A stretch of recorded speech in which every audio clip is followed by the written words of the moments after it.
Imagine waking up every day in a world where every decision, every interaction, and even your thoughts are monitored. A place where time stretches endlessly, and your past mistakes define your future. Yet, somewhere in this controlled chaos, a few manage to reinvent themselves entirely. Can humans truly change when the system is built to break them? Today, we go inside San Quentin State Prison, one of America's most infamous penitentiaries, to uncover the hidden truths of prison rehabilitation. This documentary contains descriptions of prison conditions and violence for educational purposes based on verified sources. Viewer discretion is advised. For more deep research of prison documentary like this, don't forget to like, comment, and subscribe.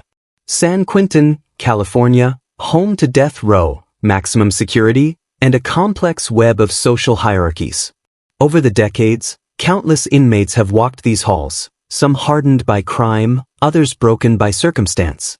But amid the routine of confinement, there exists a rare, fragile opportunity for transformation. Research by the American Psychological Association, APA, and the National Institute of Justice, NIJ, shows that structured rehabilitation programs, ranging from cognitive behavioral therapy to educational courses, can significantly reduce recidivism. Yet the human mind is unpredictable. Trauma, social pressures, and systemic limitations often collide, making genuine change a monumental challenge.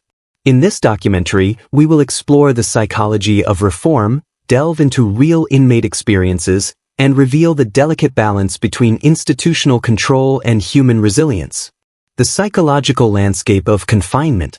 Prison is more than walls and bars. It is a psychological ecosystem. Inmates navigate fear, boredom, hierarchy, and isolation, all of which shape behavior in profound ways. According to Craig Haney, a leading psychologist studying prison environments, long-term incarceration can erode self-identity, trigger depression, and intensify antisocial tendencies if left unaddressed. Inside San Quentin, programs like the Prison University Project and therapy groups attempt to counteract these forces. Take Jamal Thompson, a former gang member who arrived at San Quentin at 22. Within the first year, he struggled to survive the daily threats of violence.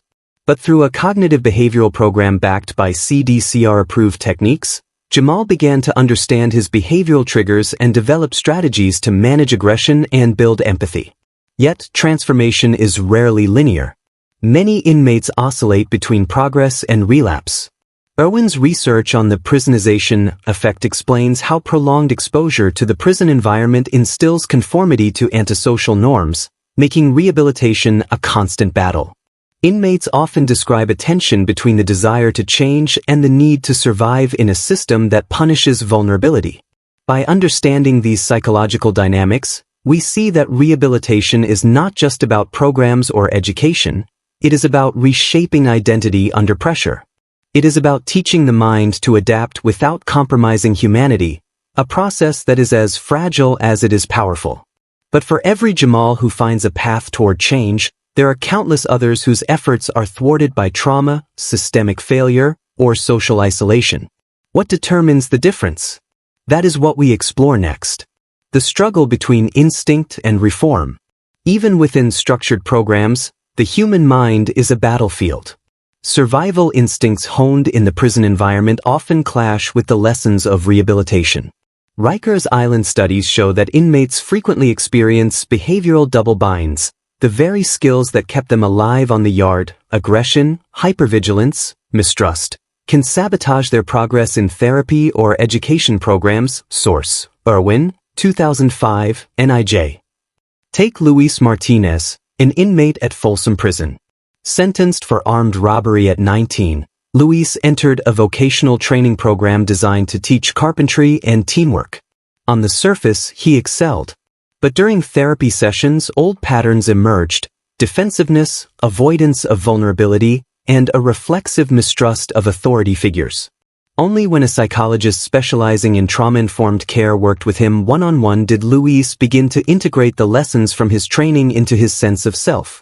San Quentin, in particular, has experimented with peer mentorship programs, pairing long-term rehabilitated inmates with newcomers. Studies from the Chicago Crime Lab suggest these mentorship relationships significantly improve inmate engagement and reduce recidivism. Mentors like Jamal, introduced in Chapter 1, act as living proof that change is possible, providing hope while modeling emotional regulation, conflict resolution, and accountability. Yet the system itself imposes obstacles. Overcrowding, limited staff, and institutional hierarchies mean that even motivated inmates must navigate daily pressures that can undo progress.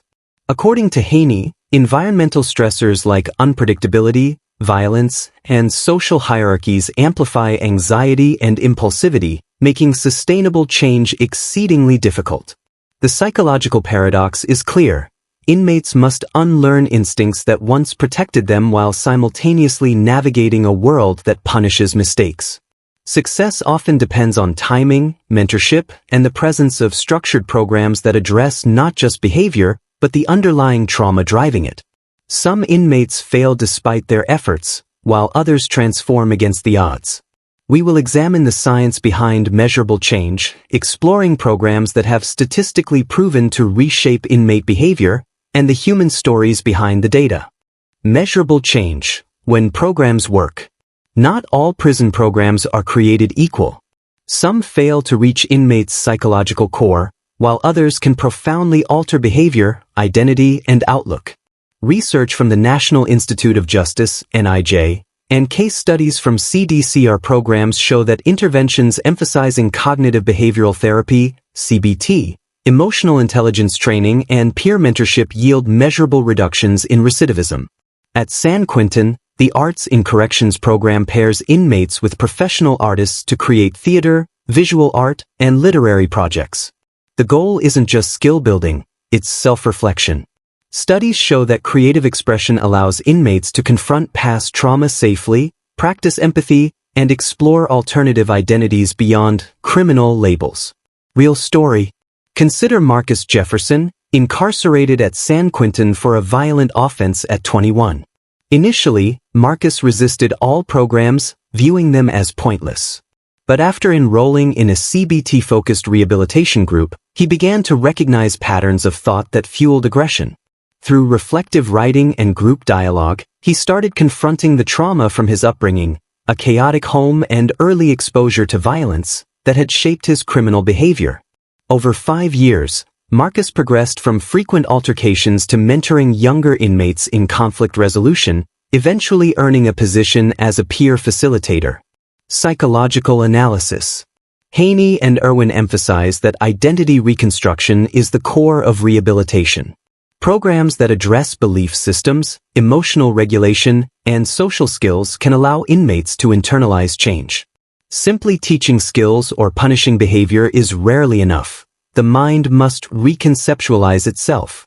The most successful programs combine cognitive restructuring, reshaping thought patterns, emotional regulation training, managing impulses and aggression, social modeling, learning through mentorship and peer influence, skill-based competence, vocational or educational achievements to reinforce self-efficacy. Evidence. A study by the Chicago Crime Lab found that inmates participating in CBT programs were 30 to 40% less likely to reoffend within 3 years post-release. Meanwhile, mentorship programs showed improved emotional resilience and communication skills, particularly among long-term inmates who had been resistant to traditional therapy. Despite these successes, rehabilitation is not guaranteed.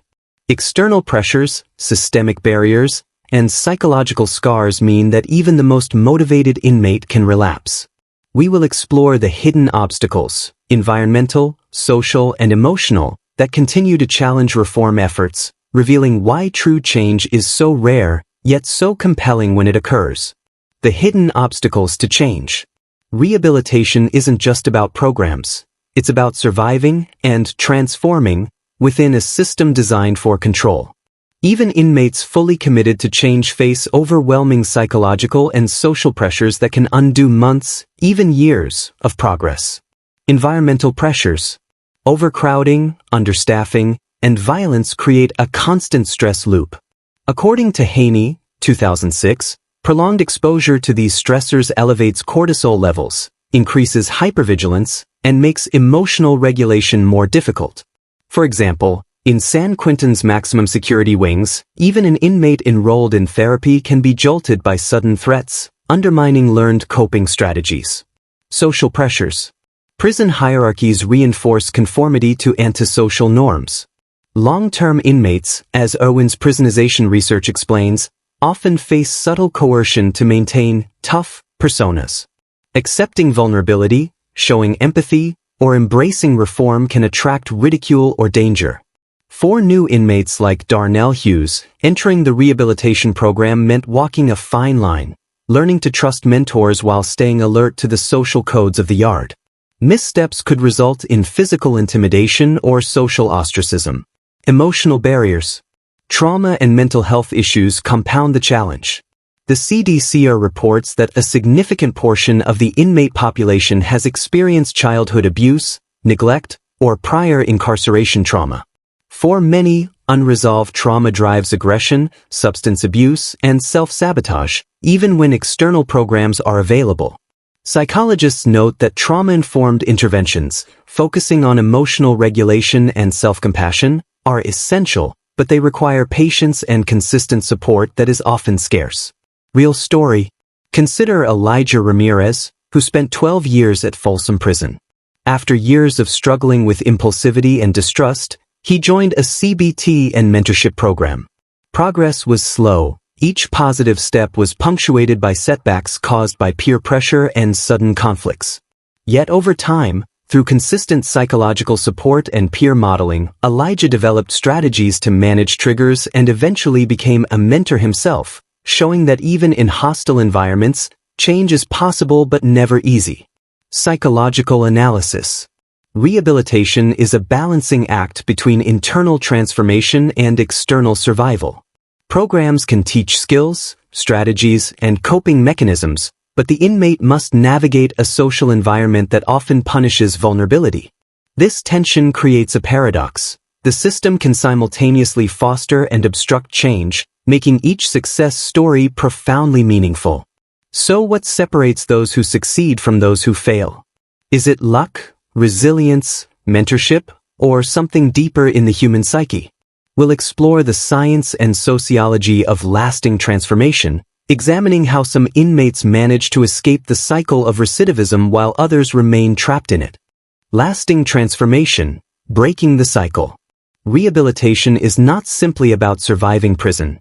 It's about creating enduring change that extends beyond the walls.